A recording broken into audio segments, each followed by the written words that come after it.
top 10 definitely needs a flyer, and Skarmory is the one to have.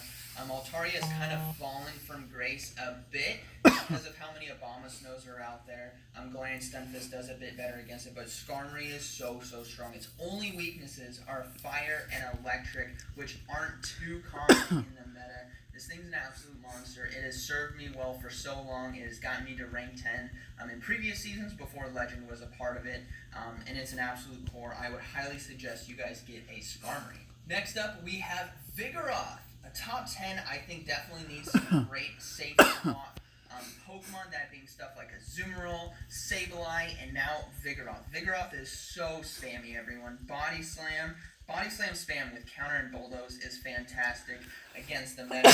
Meld into a lot of different teams. If you take a core of like Swampert and Skarmory, or Azumarill and Alolan Marowak, and you're like, what safe swap should I use? You can just default put Vigoroth in, and it's going to do really well. It has the ability to just spam charge moves for neutral damage and put a lot of pressure to get shields from your opponent. Next up, we have Umbreon, one of the bulkiest Pokemon here in the Great League. And if you guys participate in this recent event, you guys should have been able to get that Last Resort on an Umbreon, which is absolutely crucial. Snarl Last Resort Foul Play is so strong. Umbreon is so tanky and can definitely mesh into a lot of teams.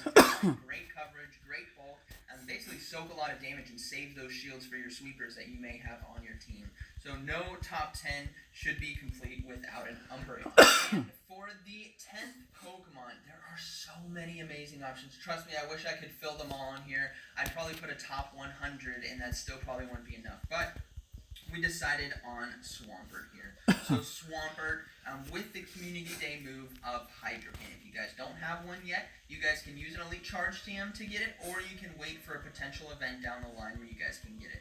But Swampert is so good. Being able to spam Hydro Cannons for a lot of neutral damage on the meta. You also have access to that Sludge Wave, which does super effective damage to the Pure Grass Pokemon or Fairies. So like Azumarill will take massive damage from a Sludge Wave. So we're rounding out this top 10 with Swampert. It pairs really well with Skarmory, which we're going to have a part of one of these teams. But so that is the top 10 right here. What do you guys think about these top 10 Pokemon? Yes, I know there are so many other good Pokemon like Pelipper, or Galvantula, or, Surfetch, Hitmonchan, Shadow Machamp, the list goes on and on. I just wanted to give you guys what I would think if I was brand new to the game and joining into Season 7 of Go Battle League. I needed someone to tell me the top 10 Pokemon for Great League so I can invest in, make some great teams, and learn how to play the game.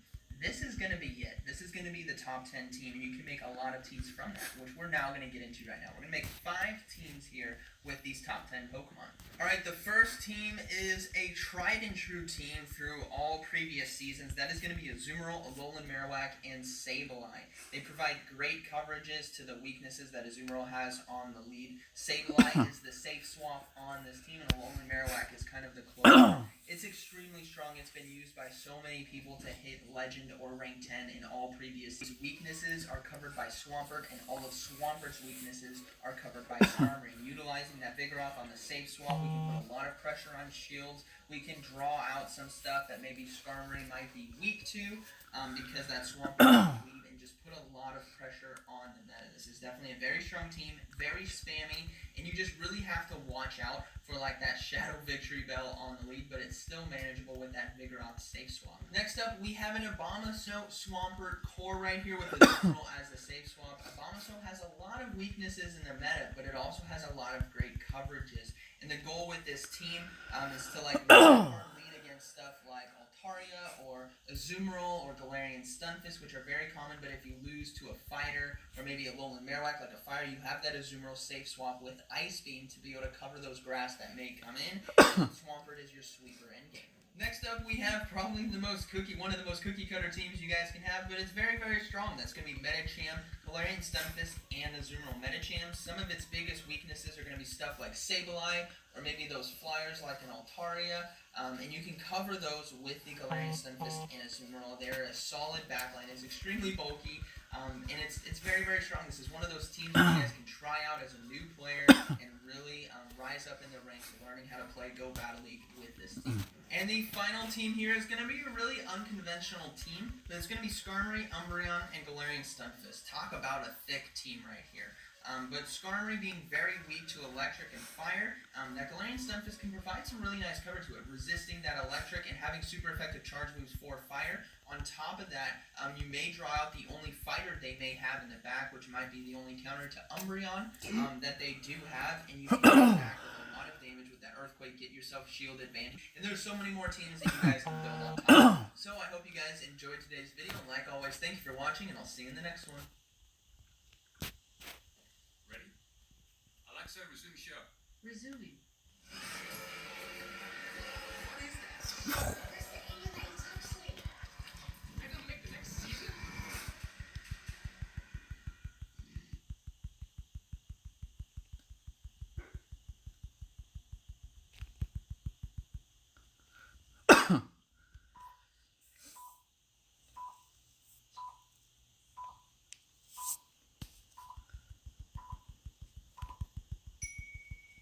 Welcome everyone to what might be the start of competitive team Pokemon Go PvP. Now, as you saw King's tweet earlier in the week asking if anyone would be interested in leading the different regions for this competitive team aspect.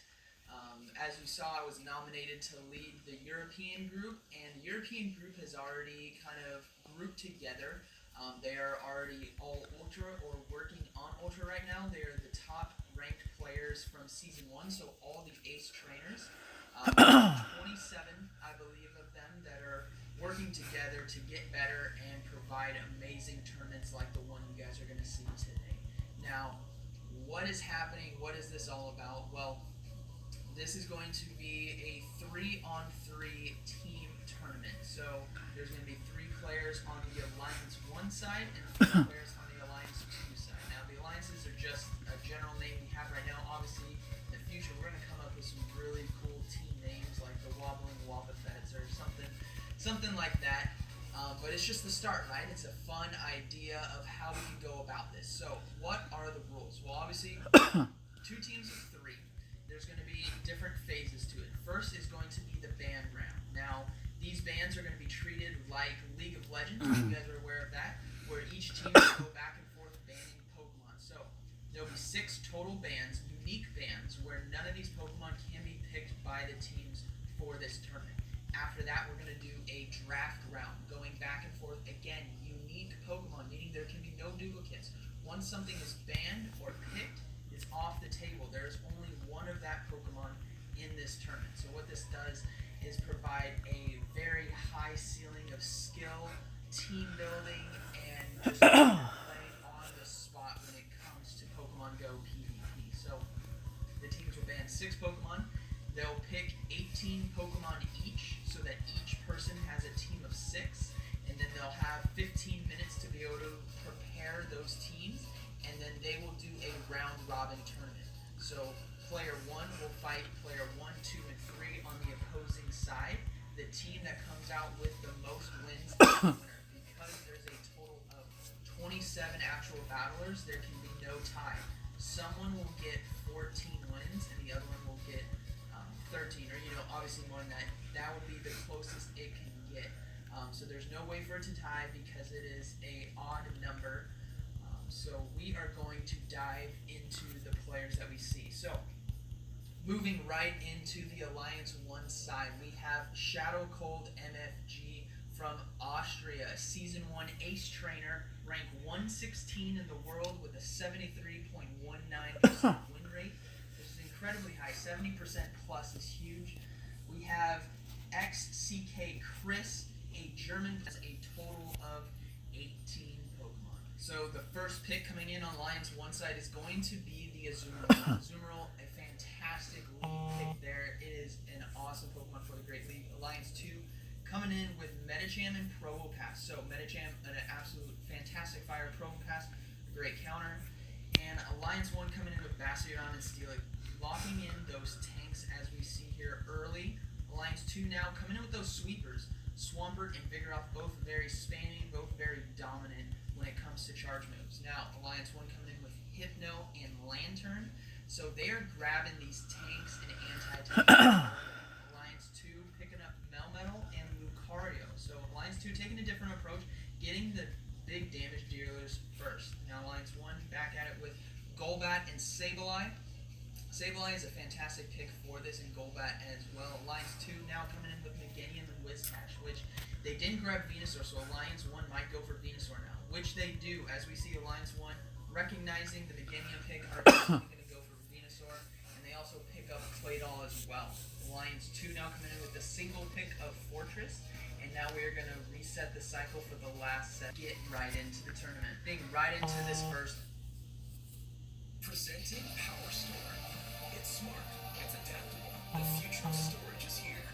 With up to 7 times more performance. Into the tournament. Being right into this first battle. Though Technical versus the Nut 93. We have Alolan Marowak versus Alolan Muck. So this is not looking good for Alolan Marowak. Alolan Muck's going to be able to spam out that Dark Pulse or Acid Spray. Let's see what happens. No shields coming up. It is going to be the Dark Pulse, which is going to be super effective. Now he has to go for that Shadow Ball, forcing the shield or getting a ton of damage off right here. Let's see what happens. The Shadow Ball does connect. Not very effective, but he was able to chunk it down. He is coming in with Zolios. Going to be spamming Dragon Breath, but he lands the Sludge Wave. That is a huge land on damage. He is now going to be getting off a Body Slam here, but the Medicham is going to be able to chunk down this Zolios with counter, as you see there. So it's two shields up on both sides. Alolan Marowak has absolutely no health, so it is going to be up to Blossom to be able to finish off Though Technical's team for the Nut, which isn't looking too good considering there is still 2 shields up. As we see, Blossom coming in, he's going to have to shield this right here. This could be a powered up Ice Punch. As we see, the Ice Punch is coming through, so it was a great shield. That would have done a huge amount of damage. He's going to have to farm down the Blossom. And the next Pokemon coming in is going to be the Lapras. We'll have to see if this is an Ice Shard Lapras. That will be great to know for the game 2 and 3. And as we see, it is Ice Shard based on the animations there on Blossom. So he is going to be able to chunk down the Lapras, but not enough to finish. So game 1 goes to Though Technical. Let's move into game 2. So we have Hypno versus Medicham right here on the lead. The Medicham has to get out of there instantly. Hypno is a great counter, and the Nut is looking to bring in Blaziken. But this Lapras is storing tons of energy. As you can see there, it likely has 2 Surfs back to back because of the energy charge rate from Ice Shard. So this Blaziken is going to have to put 2 shields if it wants to take down this Lapras. As we see, there is a second Surf back to back, so he is going to put up 2 shields. He knows he needs to win this situation by farming down. Hopefully no more Surfs come in, so no Surfs coming in on Though Technical side. The Medicham is going to come back in, so the Nut is going for this Blast Burn right now. Will it connect? It does connect. Huge damage onto that Medicham. So fantastic play for the Nut to be able to take out the Lapras and the Medicham here. Let's see, the Medicham, no shields left up on the Nut side, but he still has the Hypno. Alolan Muck now coming in, so he is going for these Ice Punches on the Hypno. The first Ice Punch does connect, doing neutral damage to the Hypno, and he's just going to be able to continue to spam it. He's going to have to get out of there if he wants to survive these Dark Pulses that'll be coming through. So, first charge move coming in, likely going to be the Dark Pulse, which it is. It's going to do a ton of damage. Now he is switching to Zwelios. This Zwelios will likely get hit by Sludge Wave right here. It is Sludge Wave doing a ton of damage. He needs to farm this thing. He is going to fire off the Body Slam. And hopefully has enough energy for a second Body Slam on this Medicham, which he doesn't. But the Medicham goes down to Fast Attack. So game 2 goes to the Nut. We are tied 1-1 in the series, and we have similar leads. Hypno versus Alolan Muck. But you see the Swampin to Lantern. This Lantern going to be putting out pressure with these Thunderbolts. It's not going to do a ton of damage to the Medicham, but it is going